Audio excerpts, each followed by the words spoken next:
People, Deluded, I'm back again. Good morning, and I hope you're all well and safe. Now, as you know, the games are coming thick and fast in the Premier League and in all other leagues, and it is quite hard to keep a track of the progress of our young players who are playing their trades temporarily away from Arsenal as they look to obviously put themselves in the shop windows, either for Arsenal's first team or to go on and have different careers. Either way, I think all of them are developing well. Some are doing better than others, obviously, but I think you're all going to learn. If it all goes well for you in your professional career, how are you going to react to that one day it doesn't? If you're going through adversity now, can you push through it? And I think the underlying factor is, they've all had mixed successes. Clearly someone like Matt Smith is probably the best loanee right now at the moment, and then you've got someone like Swanson who can't buy a game in Holland. This is all of these experiences, good or bad, are going to make these guys better footballers. And for me, fundamentally, they've all learned, or probably learned, a lot more, or a hell of a lot more than they would have playing under 23s football. Of course, if you're training with the first team, that's different, but the bulk of them, that's probably a myth. The positive news as well is that Tyrese John Jules is getting over his injuries and he's training with Doncaster. So while he didn't play this week, hopefully at the weekend we'll see our young striker, our young talented striker, back involved in things in some capacity. You know me, it's an open secret. I'm a big fan of Tyrese John Jules. Would love to see him get opportunities here with Balogun as well, because I think they would take their chances.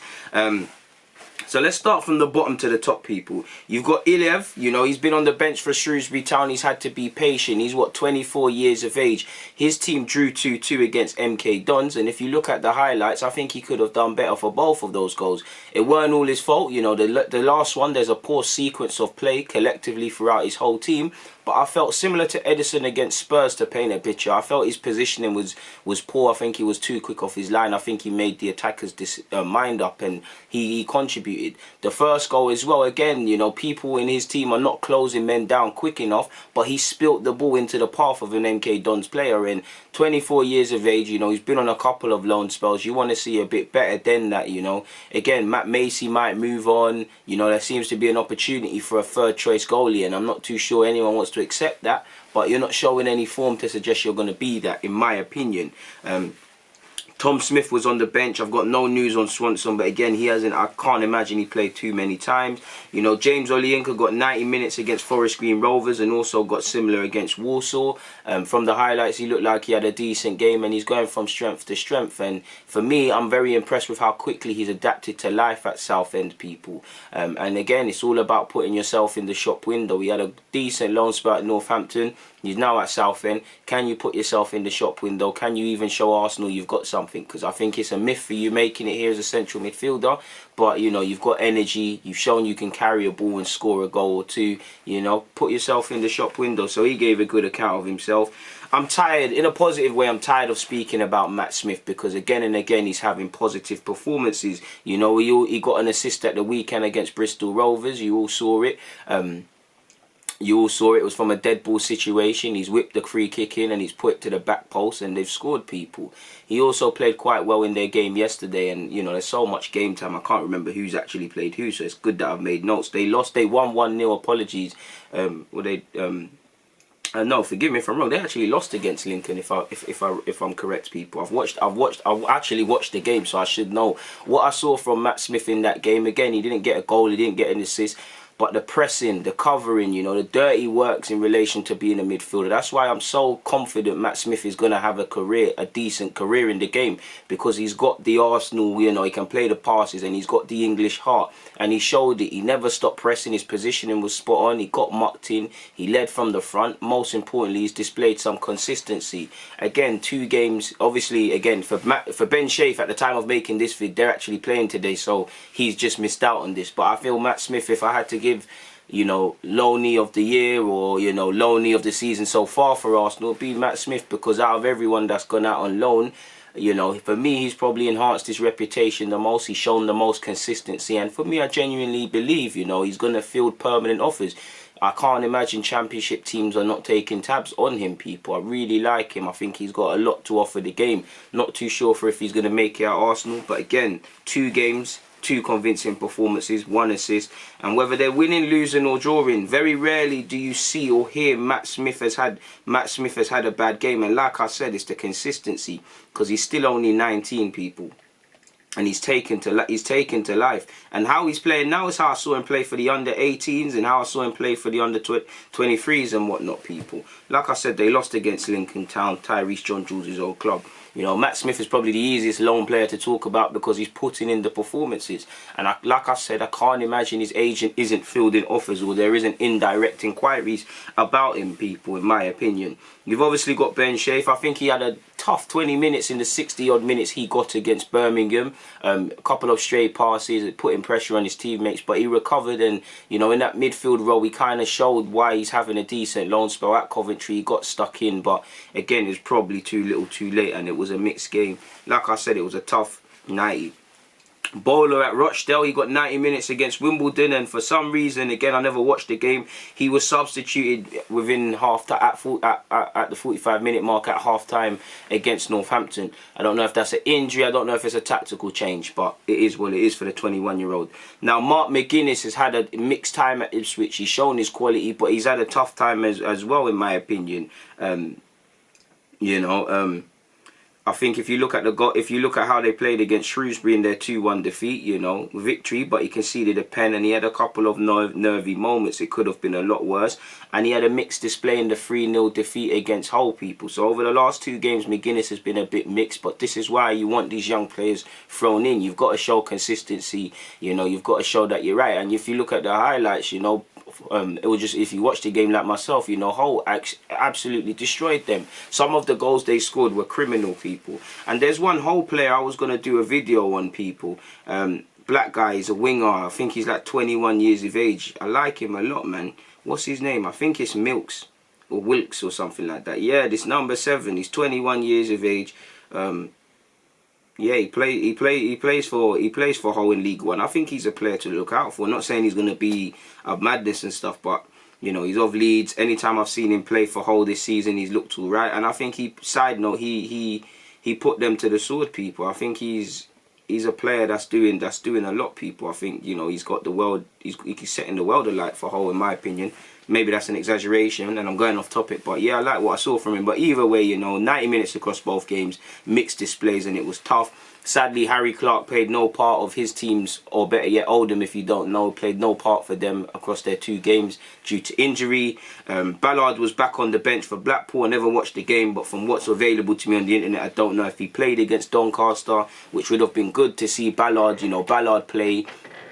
And obviously Tyrese John Jules play, because, you know, centre-half versus a striker, 2 teammates on loan. It would have been interesting, but we was robbed of that. Medley played in the crazy 1-1 draw with Charlton. Chuck Zaniki scored for Charlton, former Arsenal player. Charlton also missed a penalty, if I remember correctly. You know, it was a criminal penalty. It wasn't Medley who gave it away, but it was a silly penalty to give away. And when I do watch Gillingham, one criticism has been they're giving away cheap goals. But it was another start for Medley, another significant amount of game time. And again, it's about putting yourself in the shop window. I'd give his loan spell a 6 out of 10. I think he's doing all right. But you do want to see a bit more, and I do think there is a bit more to come from him. He also got 90 minutes against Wimbledon. His teammate and fellow loanee at Gillingham, you know, Trey Coyle, he's been mixed at the moment. 1 minute he's in the team, then he's not. He got 24 minutes off the bench against Wimbledon, and he completed 10 minutes against Charlton, people. So again, there's probably something more the manager wants to see before he starts him again consistently, or maybe the other players are playing to a higher standard, people.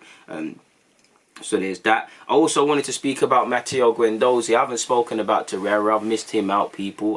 To be honest, I'm trying to exclude Torreira and Guendouzi from this and do them in a separate vids. But as you lot know, you know, Matteo Guendouzi's team, Hertha Berlin, were battered against Borussia Dortmund, and there were several talking points. You know, Makoko came on, you know, the young 16-year-old, was 15 a couple of days before, shows his quality. Haaland yesterday tore it up in the Champions League, but back on the weekend he bagged 4 goals. What other talking points were there? I'm sure there was Haaland. I remember there was obviously that moment. I said, let me check my notes, people. Kunja, that's it. That Kunja, you know, I believe he's on loan at Leipzig, from Leipzig. You know, I'm liking what I see from him. I like what I've seen from him for the last couple of years. Want to see him play to a bit more standard, but you know, I think he played very well in that game. He needs to improve his decision making and how he reacts to the referees. But he scored a peach of a goal, an absolute banger. He's a strong dribbler. So there was plenty of talking points. But in relation to Guendouzi, it's not that he played bad or I expect to see a dramatically better player, because I'm about to wax lyrical about him, but you know, not that too much is going to change. He's just been there. But for me, the next to take Guendouzi to the next step, it's just a little things in his game, you know. It's just little iron outs. I think the most significant improvement he needs to make is defensively, because it's very easy to go past him, and I think there was degrees of that. You know, you look at, I can't remember what goal it was, but there was a goal that came from the right hand side, Hertha Berlin's left. I feel Guendouzi and the left back didn't track the runners well enough, people, which resulted to that goal. But Guendouzi, you know what you're gonna get with him. He's got a good attitude. He never hides. I think he showed his passing range. He made a number of good passes. He tried to carry the ball further up the field when he could. He won a penalty. I think he had a very good game for what he could. When I say very good, at the end of the day, you know, they conceded a lot of goals. I'm sure not anyone thinks they've done well, but I think Guendouzi did all right. There was a decent amount of discipline. You know, he predominantly looked like he was playing on the left-hand side of midfield. I think it was a good, encouraging performance against Borussia Dortmund. And it's these sort of games that are televised. You're looking at Guendouzi to kind of show Arteta, you know, you should have kept me. We all know attitude's the reason why he went, and to be fair with you, I think Guendouzi and Partey would have been a decent partnership, to be fair with you, really and truly. But, you know, I think Guendouzi gave a good account of himself and whatnot, people. He seems to have adjusted to life at Hertha Berlin very well, and he gave an encouraging performance against Dortmund.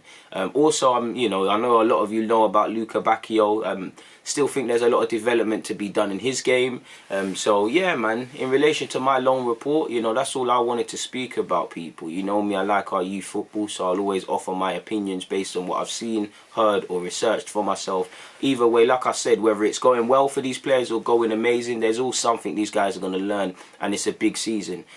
Players who have started slowly might end the season strongly. Players who have started fast might end the season slowly. Football's a weird game of opinions. You look at someone like Matt Smith, you know, he's probably learned a lot from playing consistently and playing around, you know, professionals and that, but he's had 2 managers already. So you have to deal with earning the manager's trust and whatnot again. And that's why I like to see these young players go out on loan, because technique and all of these things is one thing. You need to try as hard as you can to get consistency in your game as quick as you can, and that only comes with getting experience. And if your team isn't going to give you experience, find the right loan club. Don't just go on loan for the sake of it. Find the right one, which, you know, I'm sure all of these would have conceded they've done.